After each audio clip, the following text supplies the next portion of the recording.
akan melihat bahwa dunia pasar itu merupakan suatu tempat di mana pembeli dan penjual itu melakukan transaksi.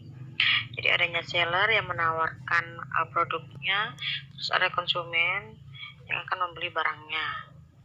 Nah, kalau andaikan kebutuhan si penjual dan pembeli ini sama atau sesuai dengan keadaan barang yang ada dengan harga yang normal, saat itulah terjadinya keseimbangan pasar. Nah, keseimbangan yang terjadi pada pasar itu sangat penting terjadi guna mendapatkan kurva permintaan penawaran berjalan dengan normal. Jika terjadi keseimbangan, maka kurva yang ada pun tidak seimbang. Jika tidak terjadi keseimbangan maksudnya, maka kurva pun tidak seimbang. Harga dan permintaan pasar bisa menjadi terlalu naik atau bisa juga menjadi menurun drastis. Nah, konsumen dan produsen ini bereaksi terhadap memiliki reaksi yang berbeda terhadap perubahan harga. Jadi harga yang lebih tinggi cenderung mengurangi permintaan sambil mendorong penawaran, dan harga yang lebih rendah meningkatkan permintaan sambil mengecilkan pasokan. Jadi contoh-contoh sederhana saja, kalau kita di pasar kita beli kangkung, terus kemudian penjual dengan harga 3 ikat 10.000. Nah, kita akan menawar, bisa nggak kalau 5 ikat 10.000. Nah, itu di situ adanya penawaran atau permintaan. Nah, keseimbangan terjadi itu jika si penjual itu sepakat dengan harga yang ditawarkan atau jumlah yang ditawarkan oleh konsumen. Keseimbangan pasar itu bahasa lainnya adalah equilibrium. Jadi dalam bisnis dan ekonomi, matematika bisnis dan ekonomi itu kita bisa menyebutkan keseimbangan pasar dengan sebutan equilibrium. Jadi keseimbangan pasar adalah keadaan yang menunjukkan baik konsumen maupun produsen telah menyetujui harga suatu barang, yaitu harga yang konsumen bersedia membeli untuk sejumlah barang sama dengan harga yang produsen bersedia menjual untuk sejumlah barang tersebut. Untuk penggambaran kurva pun kita akan melihat seperti ini. Untuk keseimbangan pasar yang terjadi di mana harga equilibrium itu sama dengan jumlah barang equilibrium, baik yang diminta atau yang ditawarkan itu sama dengan harga yang diminta atau harga yang ditawarkan oleh produsen maupun konsumen. Contohnya, fungsi permintaan dan penawaran dari suatu barang ditunjukkan oleh persamaan berikut. Untuk permintaan, seperti yang sudah kita nonton pada video yang lalu, bahwa permintaan itu simbolnya adalah D, yang artinya demand. Jadi persamaan adalah Q sama dengan 6 kurang 0,75 P. Sedangkan S ini adalah supply atau penawaran dengan dengan persamaan Q sama dengan min 5 tambah 2 P. Nah, pertanyaan adalah berapa harga dan jumlah keseimbangan pasar, dan berikutnya tunjukkan secara geometri atau keseimbangan pasar tersebut atau grafik ya, kurvanya. Nah, untuk syarat keseimbangan pasar itu kita sebut dengan persamaan demand itu harus sama dengan supply. Jadi D sama dengan S. Nah, persamaannya itu tadi kan Q sama dengan 6 kurang 0,75 P, dan penawarannya adalah min 5 tambah 2 P. Sehingga saat QD atau jumlah barang yang ditawarkan dengan jumlah barang yang diminta itu sama, maka persamaannya akan menjadi 6 kurang 0,75 P sama dengan min 5 tambah 2 P. Ini 0,75 P kurang pindah ruas yang persamaan yang parameternya P kita pindahkan ke sisi sebelah kiri biar sama, terus yang konstan kita pindahkan ke sisi sebelah kanan. Jadi yang positifnya 6 menjadi min 6, dan yang positif 2P menjadi min 2P. Kita dapatkan min 2,75P sama dengan min 11. Min 5 kurang 6 berarti min 11. P sama dengan min 11 dibagi min 2,75. Jadi dapatnya adalah 4. Nah, untuk memperoleh nilai Q, maka substitusikan nilai P sama dengan 4 ke dalam salah satu persamaan permintaan atau penawaran. Sehingga kita akan coba masukkan ke persamaan permintaan. Jadi Q sama dengan 6 kurang 0,75 P.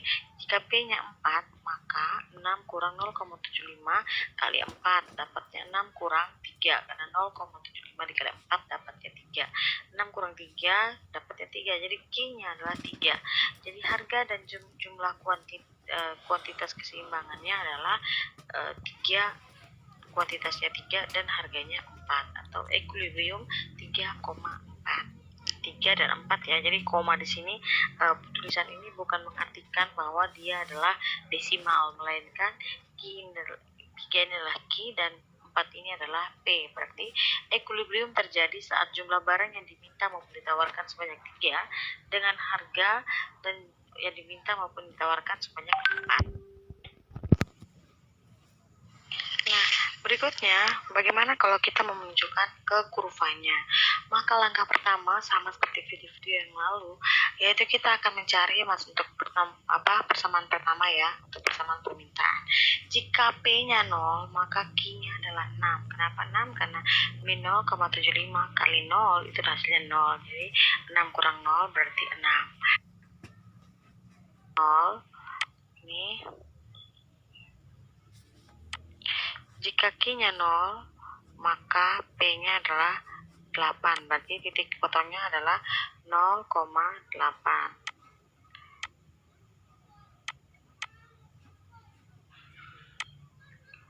Nah, jika P-nya 0, maka Q-nya 6. Berarti Q-nya 6, P-nya 0. Maka ini adalah titik potongnya.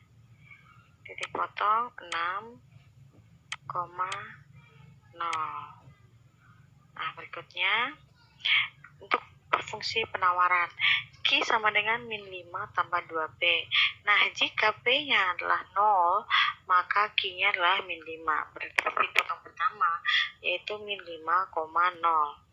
Ya, min 5,0. Nih. Berikutnya, jika Q-nya 0, maka P-nya itu adalah 2,5. Dapat dari 0 sama dengan min 5 tambah 2P. Ini 2P ini dipindahkan ke sisi sebelah kiri, jadinya minus min 2P sama dengan min 5. Maka P sama dengan min 5 bagi min 2 sama dengan 2,5.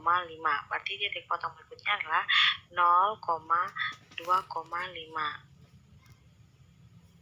Jadi 0,2,5 di sini ya. Maka ini titik potongnya adalah 0,2,5. Ya, ini titik potongnya 2, di titik 2,5. Nah, titik berikutnya, karena ini masih ke min, kita bisa mencari titik-titik yang lain. Berarti sebenarnya banyak sekali titik-titik yang dilalui oleh kurva penawaran ini. Bisa saja jika Q-nya 1, jika Q-nya 2, Q-nya 3, Q-nya 4, Q-nya 5, dan seterusnya. Tapi keseimbangan pasarnya terjadi di sini, yaitu pada saat kuantitas yang diminta sebanyak 3 dan harga yang diminta maupun ditawarkan sebanyak 4. Dikenakan pemerintah atas penjualan suatu barang akan menyebabkan produsen menaikkan harga jual barang tersebut sebesar tarif pajak per unit, dan biasanya simbolnya itu dengan T, atau itu adalah tax. Dari pajak itu adalah tax. Jadi kalau dalam ekonomi dan bisnis matematika itu menyimbolkan pajak dengan simbol T, sehingga fungsi penawarannya akan berubah, yang pada akhirnya keseimbangan pasar juga akan berubah pula. Jadi kalau pemerintah menaikkan pajak itu maka akan mempengaruhi kurva penawaran saja, yaitu di mana kurva penawaran akan bergeser ke atas sebesar T atau sebesar pajak yang diberikan. Jadi secara matematis fungsi penawaran setelah pajak dapat dirumuskan sebagai berikut, yaitu P sama dengan fungsi Q ditambahkan dengan T. Kenapa? Karena biasanya itu akan mempengaruhi harga, sehingga persamaannya menjadi P sama dengan fungsi Q. Jadi kalau teman-teman menemukan persamaan Q sama dengan fungsi P, maka teman-teman harus merubahnya terdahulu untuk menjadi P fungsi Q. Kita juga bisa menghitung penerimaan pajak total oleh pemerintah. Nah, total penerimaan pajak yang diterima oleh pemerintah itu sebesar T besar sama dengan T kecil dikalikan dengan jumlah pajak yang diberikan dikalikan dengan jumlah kuantitas setelah adanya pajak. Dan untuk besarnya pajak juga kita bisa menghitung besarnya pajak yang ditanggung oleh konsumen, baik itu per unit maupun total pajak yang ditanggung konsumen. Dan kita juga bisa menghitung besarnya pajak yang ditanggung oleh produsen, baik itu secara per unit maupun secara total. Kita langsung ke contohnya. Kita akan mencoba untuk menghitung berapa harga dan jumlah keseimbangan pasarnya. Nah, contohnya untuk fungsi permintaan suatu produk ditunjukkan dengan persamaan P sama dengan 15 kurang Q, dan fungsi penawarannya adalah P sama dengan 0,5 Q tambah 3. Nah, bagaimana kondisinya sebelum dikenakan pajak? Nah, keseimbangan seperti yang sudah ketahui, keseimbangan itu adalah permintaan sama dengan penawaran. Jadi terjadinya keseimbangan pasar saat yang ditawarkan sama dengan yang diminta. Nah, jadi persamaan matematikanya adalah permintaan atau demand sama dengan supply, yaitu 15 kurang Q sama dengan 0,5 Q tambah 3. Pindah ruas 0,5 Q, sisi parameter Q dipindahkan ke sisi sebelah kiri sama dengan konstantanya 3 kurang 15, berarti min Q kurang 0,5 Q dapatnya min 1,5 Q sama dengan 3 kurang 15 dapatnya min 12. Jadi Q yang kita peroleh adalah 8. Kemudian substitusikan ke salah satu persamaan, baik persamaan permintaan maupun persamaan penawaran. Tapi di sini saya mencoba untuk persamaan permintaan. Jadi persamaan permintaan adalah P sama dengan 15 kurang Q, sehingga 15 kurang Q-nya 8, berarti 15 kurang 8 dapatnya 7. Jadi kondisi equilibrium awalnya adalah 8,7, atau pada saat kuantitas yang diminta maupun ditawarkan sama dengan 8, dengan harga yang ditawarkan atau yang diminta sebanyak 7. Berikutnya, beberapa keseimbangan saat setelah pemerintah mengenakan pajak. Nah, pajak itu sekali lagi akan mempengaruhi penawaran. Nah, oleh karena itu yang berubah pasti adalah kurva penawaran, sehingga persamaan penawaran itu akan berubah menjadi seperti yang berikut ini, yaitu persamaan P fungsi Q ditambahkan dengan total pajak yang dikenakan, sehingga persamaan kita yang awal mula adalah P sama dengan 0,5 Q tambah 3 akan ditambahkan lagi dengan 3, sehingga persamaan setelah pajak, ya penawaran setelah pajak adalah P sama dengan 0,5 Q tambah 6. Berikut akan kita hitung equilibriumnya atau keseimbangan pasarnya, yaitu terjadi saat permintaan sama dengan penawaran. Maka di sini 15 kurang Q sama dengan 0,5 Q tambah dengan 6. 6 ini dapat dari 3 tambah dengan pajak tadi ya 3 ya. Nah, kemudian ini kita pindah ruaskan yang parameternya Q, terus kemudian yang konstantanya kita pindah ruas juga supaya sama, maka kita peroleh min 1,5 Q sama dengan min 9. Min 9 dapat dari 6 kurang 15. Q sama dengan min 9 bagi min 1,5, hasilnya adalah 6. Sekali lagi jangan lupa min bagi min hasilnya adalah positif. Kemudian kita substitusikan hasil nilai Q-nya ke dalam salah satu persamaan. Sekali lagi di sini saya mencoba untuk persamaan permintaan. Maka P sama dengan 15 kurang Q, yaitu 15 kurang 6 dan hasilnya 9. Maka kondisi equilibrium setelah adanya pajak adalah 6,9, atau saat kuantitas yang diminta maupun yang ditawarkan sebanyak 6 dengan harga yang diminta maupun yang ditawarkan sebanyak 9. Kita juga bisa mengetahui seberapa besar pajak yang akan diterima oleh pemerintah, baik dari produsen maupun dari konsumen. Nah, untuk besarnya pajak yang diterima pemerintah itu rumusnya adalah berapa besarnya pajak yang diberikan oleh pemerintah dikali dengan total kuantitas dan setelah adanya pajak. Nah, besar pajaknya itu adalah 3 yang diberikan pemerintah, sedangkan besarnya kuantitas setelah adanya pajak adalah 6. Jadi 3 ke 6 dapatnya 18. Nah, bagaimana berapa besar yang dibebankan kepada konsumen dan berapa besar yang dibebankan pada produsen? Untuk mencari tahunya, ini rumusnya. Untuk konsumen itu kita bisa lihat juga pajak per unit dan total keseluruhannya. Untuk pajak per unit sendiri itu dirumuskan dengan berapa besarnya harga setelah pajak dikurangkan dengan harga sebelum adanya pajak. Jadi dapatnya 9 kurang 7. Jadi besarnya pajak yang per unit yang dibebankan pada konsumen adalah sebanyak 2. Sedangkan untuk totalnya dikalikan 2 dikalikan dengan jumlah kuantitas keseluruhan adalah 6, berarti 2 kali 6 jadi 12. Jadi pajak yang dibebankan oleh konsumen per unit sebanyak 2 dengan total kuantitas 6, maka total pajak yang dibebankan kepada konsumen adalah 12. Sedangkan untuk produsen, pajak yang dibebankan kepada produsen itu didapatkan dari total pajak yang diberikan kepada pemerintah dikurangkan dengan yang pajak per unit yang diberikan kepada konsumen, sehingga didapatkan pajak per unit 3 dikurangkan dengan 2 berarti dapatnya 1. Jadi pajak yang dibebankan kepada produsen itu lebih kecil dibandingkan dengan pajak yang dibebankan kepada konsumen. Kemudian total dari pajak yang diterima oleh produsen yaitu pajak produsen per unit dikalikan dengan kuantitas setelah adanya pajak, berarti 1 dikalikan 6 dapat 6. Jadi intinya setelah adanya pajak maka total yang diterima oleh pemerintah ada sebanyak 18 dengan beban yang lebih besar diberikan kepada konsumen sebanyak 12 dan produsen sebanyak 6. Bagaimana dengan subsidi? Jika pemerintah memberikan subsidi atas produk tertentu, harga yang dibayar oleh konsumen akan turun, sedangkan jumlah yang diminta akan produk tersebut akan bertambah. Penurunan harga tersebut adalah sebesar subsidi atau yang kita simbolkan dengan S subsidi yang diberikan oleh pemerintah. Secara geometri, penurunan harga ini adalah pergeseran kurva penawaran sejauh S per unit atau subsidi sebesar subsidi yang diberikan. Jadi sekali lagi juga bahwa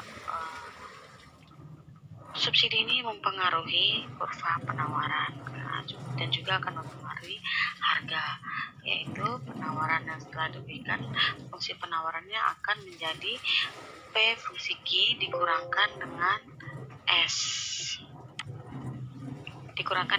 atau dikurangkan dengan subsidi. Bagaimana jika persamaan ini yang sudah kita kerjakan tadi setelah adanya pajak itu dikenakan subsidi oleh pemerintah sebanyak 2 rupiah mungkin ya, tapi kita matematikakan saja bahasanya 2. Jika subsidi yang diberikan adalah 2, maka berapa equilibriumnya? Untuk equilibriumnya sekali lagi yang berubah itu adalah kurva penawaran atau subsidi yang diberikan oleh pemerintah itu mempengaruhi harga yang ditawarkan. Oleh karena itu yang berubah itu pasti adalah penawaran. Nah, penawaran ini persamaannya akan menjadi P sama dengan 0,5 Q ditambah 3 dikurang dengan besarnya subsidi.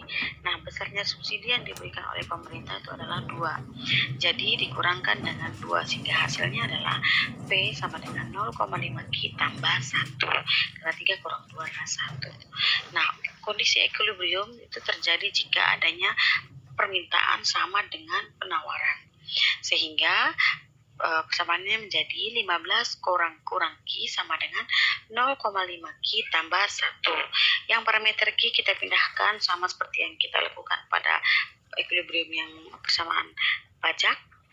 Maka di sini juga sama, pindahkan parameternya ke sisi sebelah kiri dan konstanta ke sisi sebelah kanan. Kemudian kita dapatkan Q sama dengan min 14 itu dari 1 kurang 15 dibagi dengan min 1,5 sehingga hasilnya adalah positif 9,3. Setelah kita temukan kuantitas kondisi keseimbangan, maka kita mensubstitusikan ke salah satu permintaan baik ke salah satu persamaan, baik itu persamaan permintaan maupun persamaan penawaran. Nah, di sini saya akan mencoba untuk mensubstitusikan nilai Q keseimbangan pada harga atau persamaan dari permintaan. Jadi P sama dengan 15 Q, maka nilai P yang kita dapat adalah 5,7 dari 15 kurang 9,3, Q-nya 9,3. Jadi kondisi equilibrium setelah adanya subsidi itu terjadi jika jumlah kuantitas yang ditawarkan maupun diminta itu sebanyak 9,3 dan harga yang ditawarkan yang diminta sebanyak 5,7.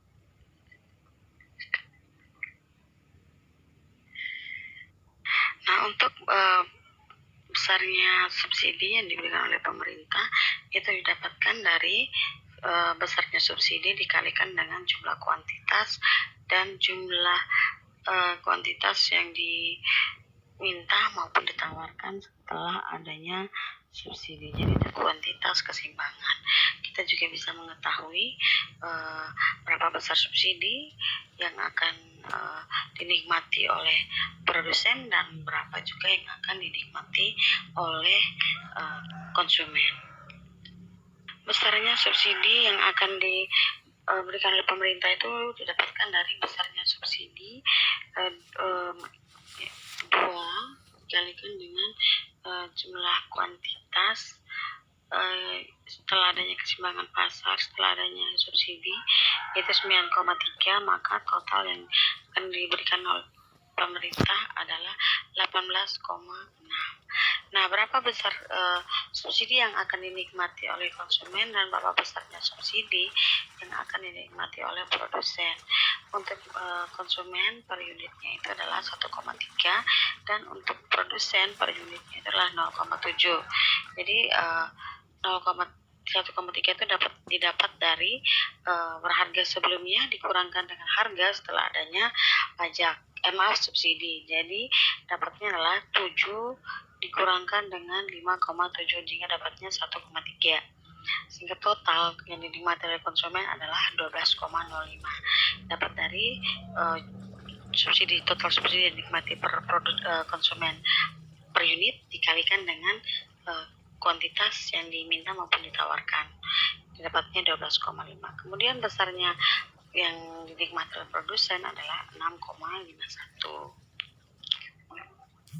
Nah, berikutnya bagaimana kita menggambarkan keseimbangan pasar.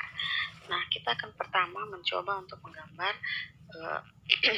keseimbangan pasar sebelum adanya pajak dan subsidi. Nah, langkah yang pertama adalah sama seperti yang kita lakukan yang lalu, yaitu kita mencari titik potongnya. Yang pertama kita akan mencoba untuk kurva permintaan. Permintaan fungsinya adalah persamaan nilai P sama dengan 15 kurang Q. Jika Q-nya 0, maka P-nya 15. 15 kurang 0 kan 15. Sehingga titik potong pertama adalah 0,15. Nah, jika P-nya 0, maka 0 sama dengan 15 kurang min Q. Parameter Q pindahkan ke sebelah menjadi nilainya menjadi positif. Jadi Q sama dengan 15. Titik potong kedua adalah 15,0. Berikutnya untuk kurva penawaran. Penawaran itu persamaan nilai P sama dengan 0,5 Q tambah 3. Jika Q-nya 0, maka P-nya pasti 3. Karena kalau 0,5 kali 0 ya hasilnya 0. Tambah 3, 3. Bertitik potong berikutnya adalah 0,3. Jika P yang sama dengan 0, maka 0 sama dengan 0,5 Q tambah 3. Parameter Q sekali lagi pindahkan ke sebelah kiri, jadinya min 0,3 Q sama dengan, min 0,5 Q sama dengan 3. Sehingga didapatkan Q sama dengan 6. Berarti titik potong berikutnya adalah min 6,0. Min ya, karena positif bagi min hasilnya min. Nah, karena di sini titik potongnya itu minus, maka saya akan mencoba untuk mengasumsikan jika titik potongnya melalui titik-titik lainnya. Saya akan mencoba dengan 10 yang nilainya positif. Sehingga dengan Q10 maka saya peroleh P-nya adalah 8. yaitu 0,5 kali 10 dapat 5, ditambahkan 3 sehingga hasilnya adalah 8. Maka titik potong berikutnya adalah 10,8. Jika digambarkan akan menjadi seperti ini. Jadi titik potong pertama 0,15, 0,15 dan 15,0 ya. Kemudian titik potong berikutnya 0,3 di sini 0,3 dan min 6,0 itu berarti di sini min 6,0 dan berikutnya lagi 10,8 di sini ya.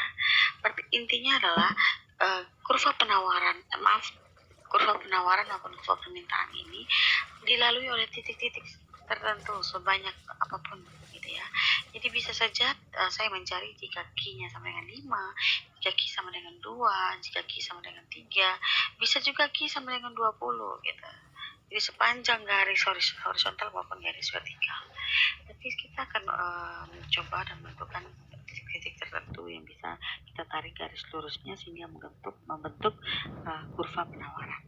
Sehingga ditemukan titik keseimbangan adalah di sini pertemuan antara kurva permintaan dan kurva penawaran, yaitu pada saat Q sama dengan 8 dan P atau harga sama dengan 7.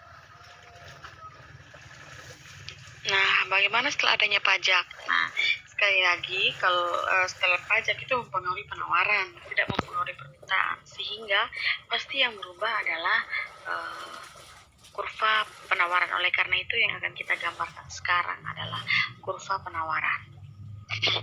Nah, apa yang terjadi setelah pajak? Maka persamaannya tadi sekali lagi menjadi berubah ya, P sama dengan 0,5 Q tambah 6. Kita cari titik potongnya. Jika Q-nya 0, maka P-nya pasti 6. Titik potongnya adalah 0,6. Jika P-nya sama dengan 0, maka 0 sama dengan 0,5 Q tambah 6. Sekali lagi pindah ruaskan parameter Q sehingga Q kita dapatkan 12, min 12. Jadi titik potong berikutnya adalah min 12,0. Nah, sekali lagi saya katakan bahwa penawaran maupun permintaan itu melalui titik-titik sepanjang garis horizontal maupun garis vertikal. Sehingga saya mengasumsikan, asumsi adalah perumpamaan, dan saya mengasumsikan jika Q itu dilalui pada titik 10, maka berapa P-nya? Sehingga P yang kita peroleh adalah 11. Ini perbedaan. Kalau yang tadi, jika Q-nya 10, P-nya 8. Dan sekarang kita jika Q-nya 10, maka P-nya adalah 11. Jadi titik potong pertama adalah 0,6, ini di sini 0,6, titik potongnya di sini. Min 12,0, titik potongnya di sini. Min 10, 11, 12, ini titik potongnya. Terus titik potong berikutnya adalah 10,11, ini 10, 11-nya di sini. Berarti titik potongnya di sini, maka garis lurusnya adalah seperti ini teman-teman. Keseimbangannya berubah, bergeser ke atas keseimbangannya. Bergeser ke atas yaitu pada saat Q sama dengan 6 dan pada saat P sama dengan 9. Jadi setelah adanya pajak maka kurvanya akan bergeser ke atas, di mana jumlah barang yang diminta maupun ditawarkan menjadi lebih menurun karena adanya kenaikan harga. Nah, bagaimana jika subsidi? Nah, sama juga dari titik potongnya, tapi persamaannya sudah menjadi P sama dengan 0,5 Q tambah 1. Nah, jika Q-nya 0, maka P-nya 1. Jika P-nya 0, maka 0 sama dengan 0,5 Q tambah 1. 0,5 Q itu sama dengan 1, sehingga Q sama dengan min 2. 1 bagi 0, min 0,5. Jadi titik potong berikutnya adalah min 2,0 karena nilainya masih minus ya. Jadi saya akan mencoba untuk mencari asumsi jika Q menjadi positif. Ya, saya umpamakan lagi 10, yaitu maka nilai P-nya adalah jika 10 maka nilai P adalah 6 ya. Jadi ini belum digantikan. Ini seharusnya adalah 6. Ya. Maka di sini titik potong pertama adalah 0,1 ya, teman-teman. Jadi 0,1 di sini.